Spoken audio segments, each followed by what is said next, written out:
I'm Chris Avina with American Outdoor News. Today we're here with Sean Luxton from OutdoorTV. Sean, thanks for coming on. Thanks for having me on.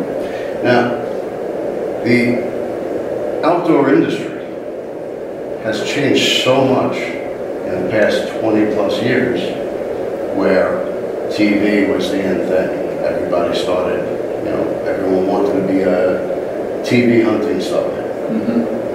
Then it started to evolve into streaming video on demand, and that's where OutdoorTV has taken a strong foothold. And you're actually the leader in the industry in that space right now. Yeah, and I would say that's where we started. We started with on-demand content. We have 17,000 episodes of on-demand content, but as we were talking about, the market has changed dramatically in the last 2 and 3 years. So now, in addition to all the on-demand content, we have 3 live TV scheduled channels. So, what we know now is when you get home from work and you order dinner and put the kids to bed or whatever, sometimes you don't want to search, you just want to find.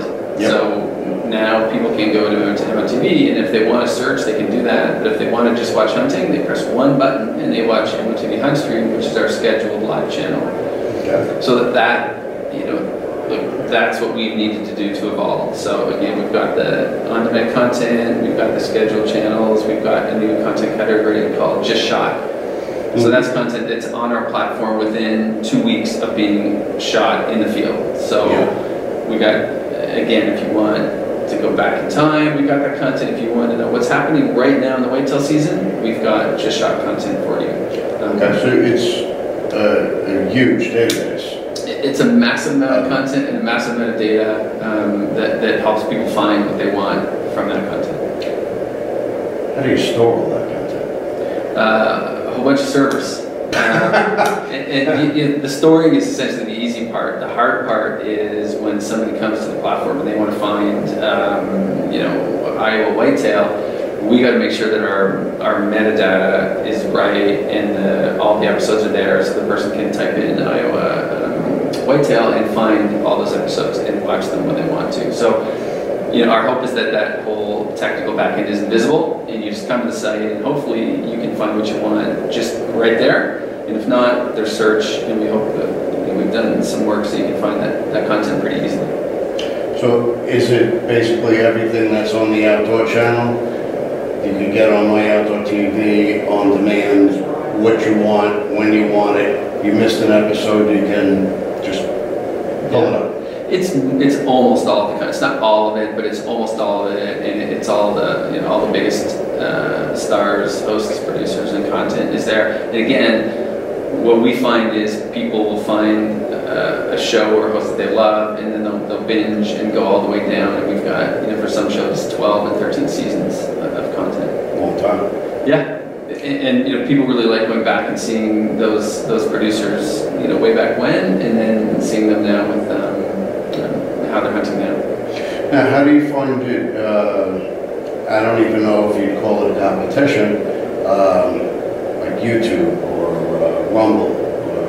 How is it different than those? So I think it's different in that the amount of content is we have much more content than anyone else has. We have much more of the established, very popular content, most of it exclusively, and you can watch MOTV on a big screen TV, an iPhone, a Samsung Smart TV, a Vizio TV. So if you want to hunt and peck for your content, you're going to be able to do that on YouTube. If you want to sit back on your couch and watch your big screen TV and find whatever you want and go from one show to another show, a live stream to on demand to Just Shot, that's where we win. Yeah, but I could also pull it up on my computer or wherever I want to. Yeah, it's available everywhere. Big screen, small screen. It's available everywhere. What is the sweet spot as far as programming? So it's as much as we an outsider would think of the hunting category as just one homogenous group, it's not, right? You got big game and you got muzzleloader. So we have many different audiences, and that's where a really big challenge is. If somebody who's coming and they're a bow hunter, they're not really interested in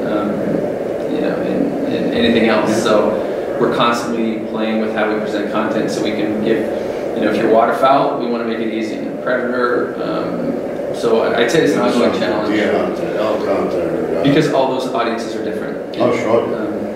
And that's always been a big faction in the outdoor industry. Well, I hunt with a bow. I don't think you should hunt with a crossbow. Yeah. But you gotta have a space for each one. Yes, and we do. Where, how much have you grown over the past few years?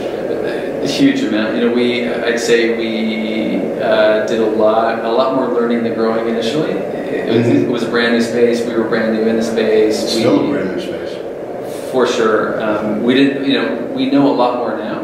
There's still a lot we don't know. Platforms are growing hugely. We just got launched on YouTube TV. We got launched on Amazon Primetime Channels. So these are brand new platforms. In the case of YouTube Primetime Channels, that's a month old. So I could pull this up on Hulu and... Hulu we're not on right now, but we're available on Amazon Prime. Amazon Prime Channels. We're available internationally. So there's part of what's really changing this market is the platforms we're available on. Smart TVs, 3 years ago, were not that big a platform. Over the last 3 years, they had grown hugely, and some of the other platforms have declined a little bit. So we need to be everywhere, and we are almost everywhere except Hulu. It's similar to podcasting.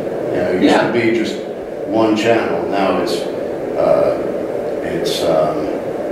iHeartRadio, it's Spotify, Stitcher, it's Apple, and I'm on all of those too, by the way. And I think it's a good plug for yourself. And I think, because we don't know where the technology is going to go next, because we don't know where our audience is going to go next, you need to be, maybe not everywhere, because they all take investment and time and effort and upkeep, but you need to be as many places as you can, because if your audience watches TV on an LG Smart TV, you got to be there, and they're not going to watch you. Sure. Or listen to. It's an ever-evolving process with this type of industry and this type of media. You don't know what's going to be big tomorrow. No, sir. So how do you stay ahead of the curve? You got to be mapping the terrain in every single part of the ecosystem. So you got to be looking at smart TVs, looking at connected devices, looking at all the big digital players, because they're doing different things. And you can't know what's going to happen. So our philosophy is we got to be in as many places as we can, because then we're going to be in the place that takes off. Yeah. Because who knows? How do you pick your programming? How do you say, okay, this show is filmed okay, but this one's better? How do you process your data? So in advance of getting content up on the platform, we would use anything, ratings on linear TV would be one place to start. But we also know that we're not, it's not up to us to make a determination of what the audience likes. We want to put some content up that maybe there's no data on, and we'll pretty quickly have data on it. So we put content up that is brand new. Some works really well, some doesn't. So where there's data, we use it, but some shows perform differently on linear television than they do on the streaming channels. So it's up, crappie fishing is a great example. Not a huge category on linear television for lots of reasons, but does quite well on streaming. So if we look just at linear television, we wouldn't spend much time on it, but because it's a different market, people can go in and find what they want easily. We need to have content to serve all these niches, and we don't have data for all of them. So where we don't have data, we test. Okay, so let's say I want to start a TV show.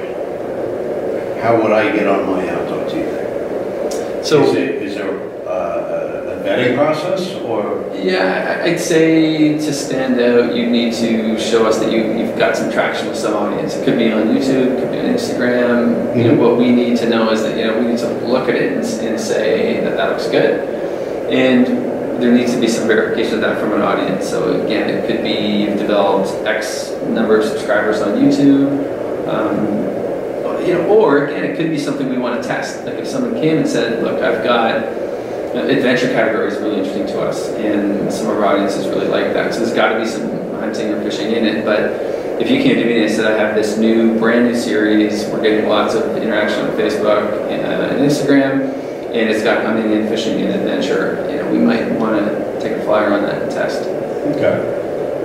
That's good to know. So if somebody wants to put together like a talk show of people in the outdoor industry. First thing is get the GM on the channel and have a good interview, and then it's easy from there. Gotta plug yourself. All right, so what can we expect this year? More live TV, scheduled channels, content in different formats and lengths and types. So we know that the content from linear does very well. So what are the contents going to do well? Is it short? How short is the content that's going to do well? How many scheduled TV channels can we have and still keep building the audience and keep people coming back? That's what we're going to find out in 23. And then we got all these brand new platforms, Vizio, YouTube primetime channels, YouTube TV. So each of those platforms is different.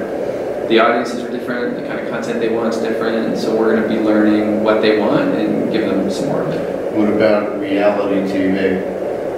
If there's a place for that. Again, if it's adventure and ties in either hunting or fishing that we're interested in, it's not our bread and butter now. But anybody who's watched Alone, great. Sure. Great series. Yeah. If anyone's got another one like that, we're interested. I bet the Kardashians gone wild. Yeah, maybe not. But yeah, it's a great service. It's ever evolving. Yeah. You've come a long way over the past few years. We have. Thank you for noticing. It's my job. But I appreciate you taking the time to speak to us today, and we look forward to what you have coming up. And just tune in. Thank you. We love our children. We protect them. We guide them. We prepare them for life in the world. With all that we do, from deep in our hearts, we cannot control all things. Life-threatening illnesses and disabilities affect far too many of our children each year. While we cannot change the circumstance, we can make dreams come true. Dreams to provide hope, to provide spiritual healing and strength, to provide moments of happiness and relief in the hardest of times. We can give a glimmer of light and hope in a time of darkness and despair. Join huntofalifetime.org to help make dreams come true, to provide hope for children with life-threatening illnesses and disabilities.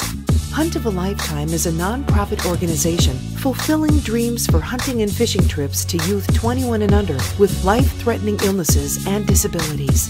Visit huntofalifetime.org to learn how you can make a difference.